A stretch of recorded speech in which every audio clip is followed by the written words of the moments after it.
Sempat diisukan dicopot dari jabatannya, Ibtu Rudiana ternyata muncul menghadiri kegiatan upacara tanggal 17 Agustus.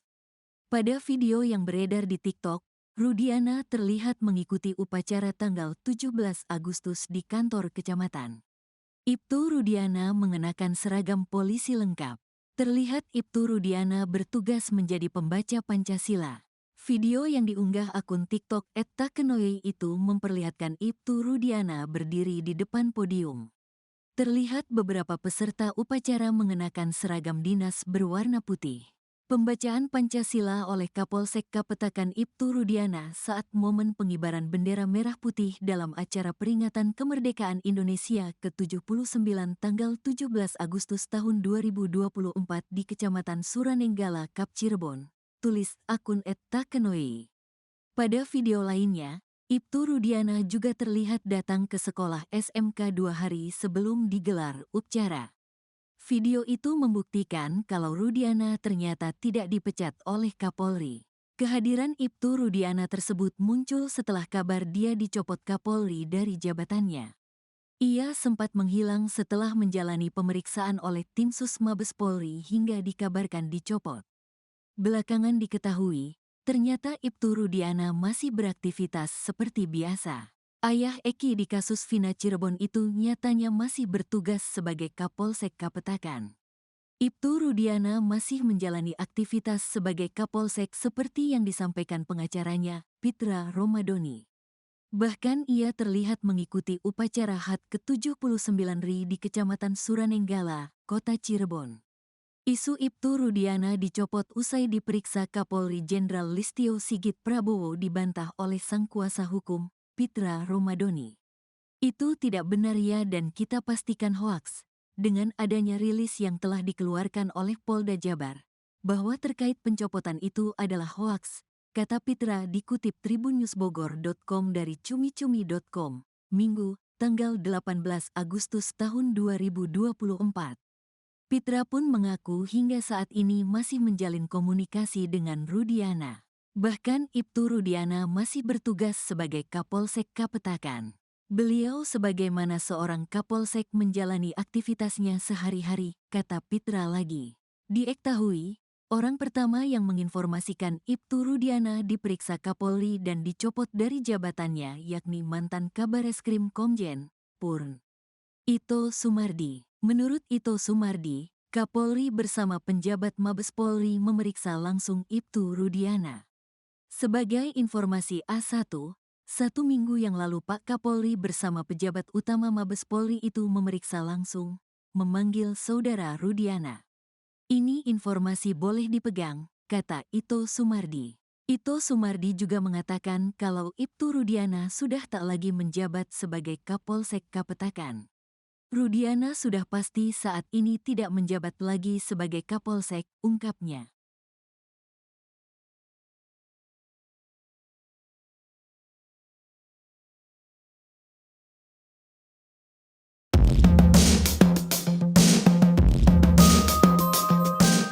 Bilang dong, Mabes Polri begini. Mabes Polri, makasih banyak udah membantu saya. Begini dong. Renaldi menceritakan respon penyidik Mabes Polri sampai menangis saat mendengar cerita detik-detik Ibtu Rudiana menangkap para terpidana kasus Vina Cirebon 8 tahun lalu.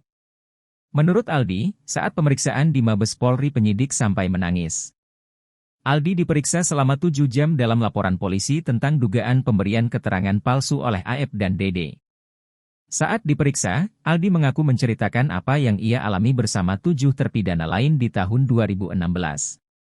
Aldi menceritakan, penyiksaan itu dilakukan oleh oknum polisi, baik saat di ruangan kanit hingga di dalam tahanan. Mendengar cerita itu, kata Aldi, penyidik pun terlihat ikut sedih. Menurut Aldi, penyidik Mabes Polri sangat berbeda dengan oknum polisi anak buah Ibtu Rudiana yang menangkapnya tahun 2016 lalu. Aldi mengatakan kalau penyidik kali ini sangat memanusiakan dirinya. Kepada penyidik Mabes Polri, Aldi menceritakan detik-detik dirinya ditangkap oleh Ibtu Rudiana dan anak buahnya di SMP 11.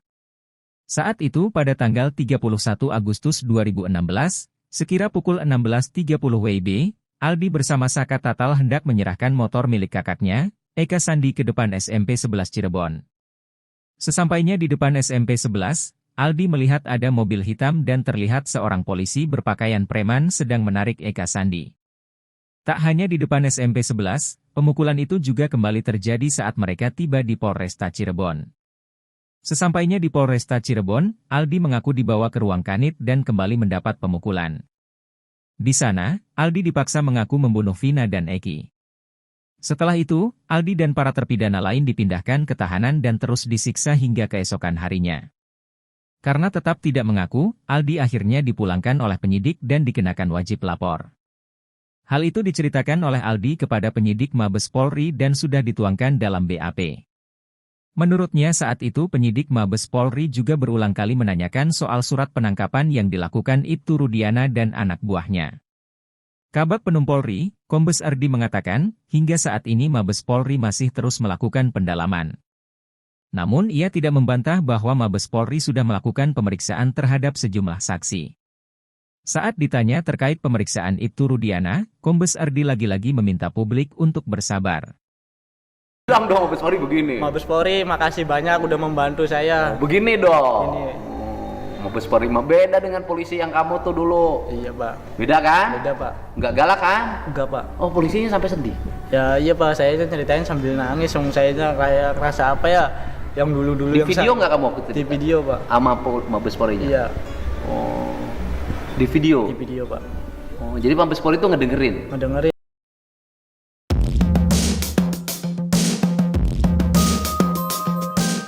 Penyidik Mabes Polri sedih saat mendengar cerita Naldi atau Aldi saat ditangkap Ibtu Rudiana di kasus Vina Cirebon 8 tahun lalu. Penyidik itu bahkan terlihat syok saat mengetahui adanya penangkapan yang disertai penyiksaan sadis. Bahkan penyidik Mabes Polri itu terlihat berkaca-kaca sambil mendengar cerita Ali. Hal itu diungkap oleh Aldi kepada Deddy Mulyadi usai menjalani pemeriksaan di Mabes Polri. Ditanya pas dipukulin sama yang di dalam aja, kata Aldi dikutip dari YouTube Kang Deddy Mulyadi Channel, Sabtu, 18 Agustus 2024.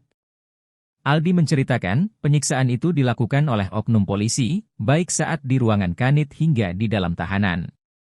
Mendengar cerita itu, kata Aldi, penyidik pun terlihat ikut sedih. Penyidiknya sampai kayak nangis lah, sayanya aja sampai nangis, Pak, ungkap Aldi. Menurut Aldi, penyidik Mabes Polri sangat berbeda dengan oknum polisi anak buah Ibtu Rudiana yang menangkapnya tahun 2016 lalu. Aldi mengatakan kalau penyidik kali ini sangat memanusiakan dirinya. Gak galak, saya divideoin, penyidik ngedengerin sambil nulis, kata dia. Kepada penyidik Mabes Polri, Aldi menceritakan detik-detik dirinya ditangkap oleh Ibtu Rudiana dan anak buahnya. Kuasa hukum Suroto, Rasman Arif Nasution, berpandangan bahwa isi chat Vina yang belakangan terkuak ke publik tak sah jika dijadikan bukti baru untuk PK terpidana kasus Vina. Menurutnya, isi chat itu masuk ke dalam kategori dokumen rahasia negara dan tak seharusnya digunakan untuk novum. Bahkan ia sampai menyinggung LPSK dalam konteks ekstraksi data di HP Vina.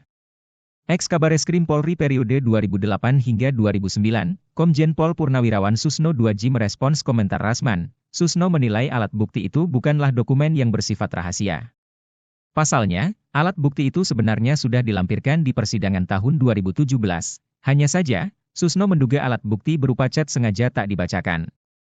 Ex-Kapolda Jawa Barat periode 2008 itu katakan Rasman seharusnya senang jika orang tak bersalah dibebaskan karena alat bukti baru ini. Namun, Susno menilai mereka selalu mencari pembenaran ketimbang kebenaran.